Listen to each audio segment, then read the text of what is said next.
Namaste, welcome back to my channel The Smiling Storyteller, where we are celebrating Navratri's 9 days 2024 and today is day 5.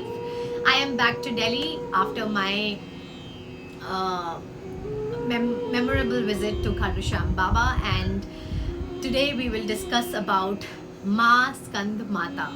Day 1 में we had spoken about Ma Shailaputri, day 2 में we had spoken about Ma Brahmacharini, day 3 में we had spoken about Ma Chandraghanta. Yesterday, that was day 4, we spoke about Ma Kushmanda, and today is day 5 and it's all about Ma Skand Mata. Before I begin, I would reiterate my disclaimer कि whatever I am learning, I am gathering information available online. I am trying to cross-check. Since these stories are based on Hindu mythologies, everybody has their own versions and perspectives, and I am coming here with my version that I have gathered from my understanding of these stories available online. But if you still think that I have missed on any fact, do not hesitate and drop a comment down below, and I'm definitely going to learn more about it. So the best part is कि अब माँ पार्वती की story हम फिर से continue कर रहे हैं. हमने लास्ट में समझा था कि चंद्रघंटा माँ ने जटुकासुर का नाश करती हैं अपने वैलर से.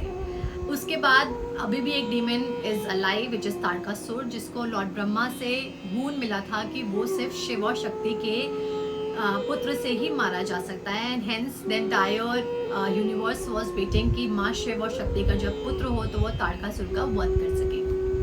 एंड ऐसा ही होता है.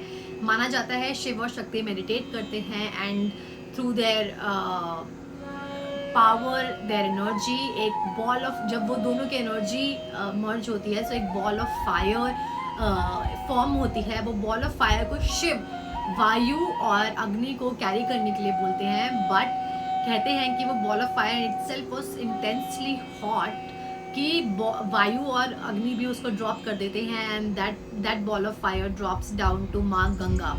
गंगा उसे कैरी करती हैं, बट फिर माना जाता है कि गंगा सूखने लग जाती हैं बिकॉज वो बॉल बहुत ही गर्म थी. लेकिन फिर भी माँ गंगा उसको लेते लेते फॉरेस्ट ऑफ रीड्स में, जिसको हम सरकंड या फिर सरवना बोलते हैं, वहाँ पर ले जाते हैं. वहाँ पर उस बॉल ऑफ फायर से एक बेबी बॉय का जन्म होता है, तो इसलिए उसका नाम पड़ता है स्कंद, क्योंकि वो रीड्स और वाइट लोटसेस के पास पैदा होते हैं. दूसरा उनका नाम पड़ता है सर्वनाभाव, क्योंकि वो फॉरेस्ट ऑफ रीड्स में पैदा होते हैं और फॉरेस्ट ऑफ रीड्स को हम सर्वना बोलते हैं, इसलिए उनका नाम पड़ता है सर्वनाभाव. तीसरा उनका नाम पड़ता है कार्तिकेय.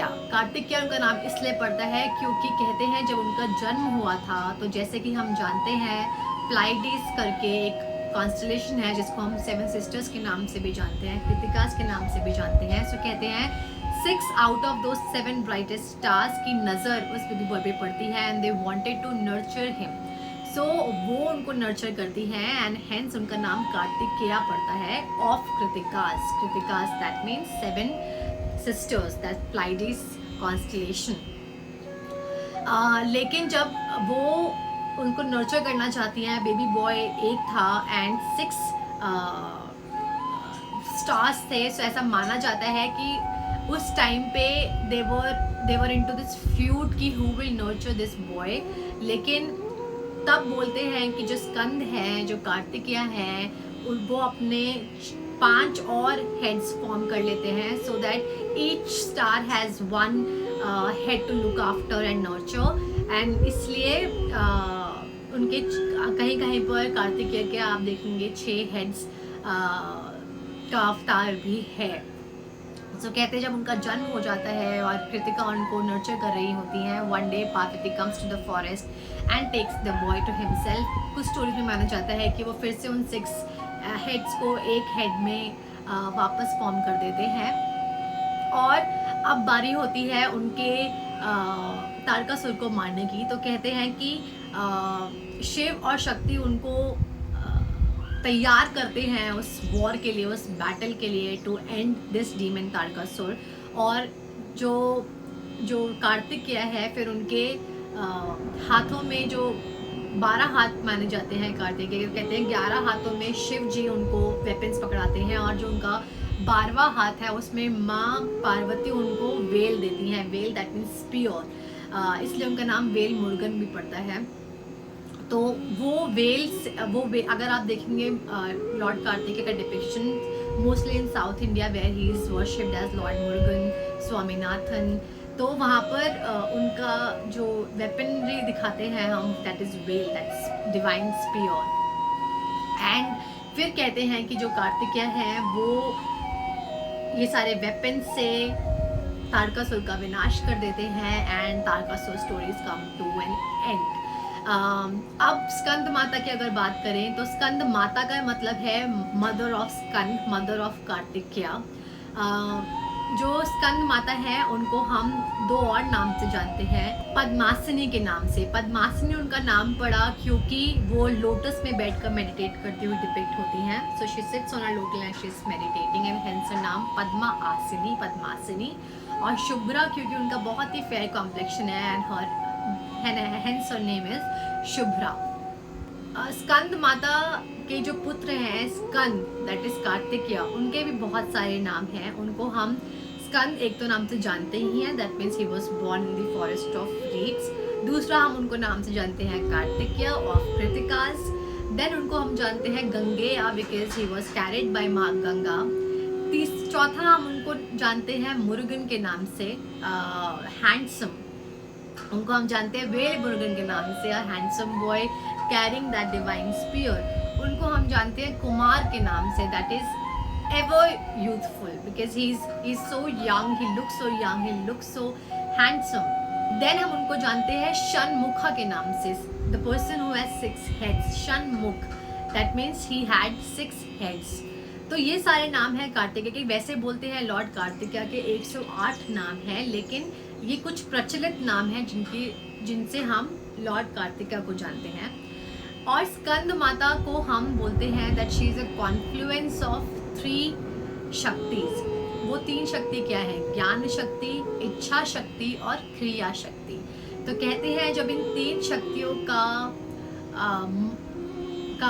कोलिजन बोल दो या मर्जर बोल दो, जब शिव शक्ति से होता है तब स्कंद का जन्म होता है और उससे ही माँ पार्वती का नाम स्कंद माता पड़ जाता है। और स्कंद माता के बारे में हमें जानने को मिली एक और चीज़, that she is also called the mother of system of 6 Hindu philosophies. वो 6 हिंदू फिलोसफीज क्या है? I would definitely love to make a video on this philosophies all together, but right now I just name this 6 philosophies. वो 6 philosophies क्या है? Number 1 is Nyaya, number 2 is Mimamsa, number 3 is Vaisheshika, number 4 is Yoga, number 5 is Vedanta and number 6 is संख्या। तो इन 6 philosophies की mother बोली जाती हैं स्कंद माता। स्कंद माता की 3 आईज को डिपिक्ट करते हैं। कहते हैं कि बट वो तीनों आंखें उनके पुत्र की तरफ हैं, where she is looking at him in a very nurturing, in a very protective way.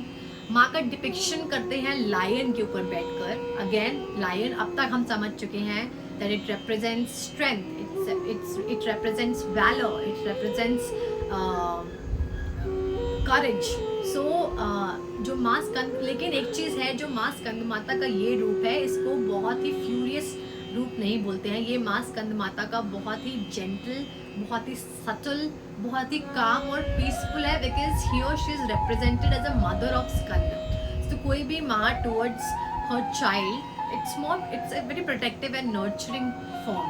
So hence इसमें कोई भी आप उनके हाथ में वेपन नहीं देखते हैं। उनके 4 हाथ दिखाते हैं, जिसमें से कहते हैं कि उनके 2 हाथों में लोटस है और उनके एक हाथ अभय मुद्रा में है और एक हाथ वरद मुद्रा में है।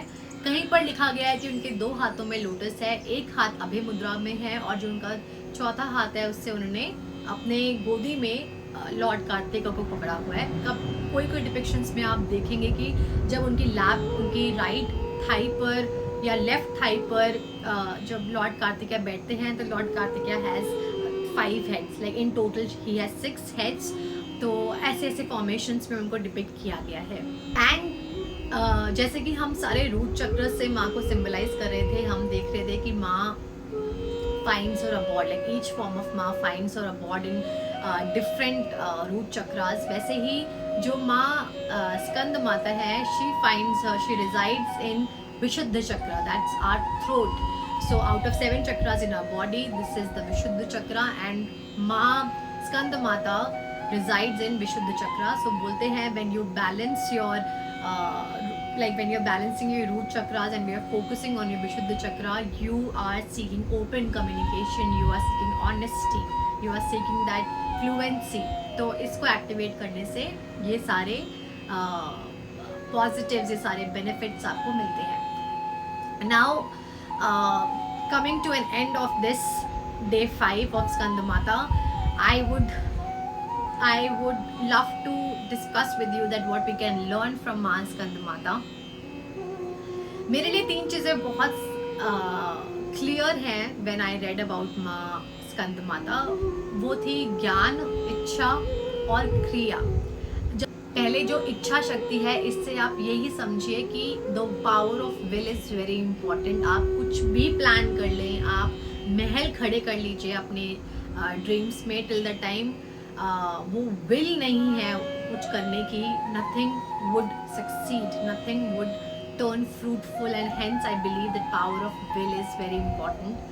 The second is power of knowledge. अब आपकी विल तो है कि आपको ये करना है, लेकिन अगर आपके पास सही नॉलेज नहीं है, सही इंटेलेक्ट नहीं है, सही विजडम नहीं है, you will not be able to conquer that, and hence you should always seek knowledge, keep learning as much as you can, hone your skills to get what you desire. And third thing that I learned from Skanda Mata is the power of action.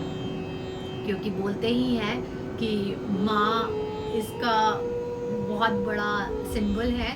सो अगर आपने act ही नहीं किया, so you keep on creating castles in the air, but at the end of it you have to work, and that's what I am learning from Ma Skanda Mata, because these 3 things are very important in my life. I had been lazy, I had been living in a chaotic world, but this time I'm willing to surpass my procrastination, surpass my laziness, and do something that I really want to do, and hence I am seeking this and I'm learning this from Skanda कि आप will करिए, आप knowledge acquire करिए, and then you act upon it and the world is yours. So with this I come to an end of this video, and I will meet you tomorrow. Till then, you take care, keep smiling, spread a lot of smiles. Namaste.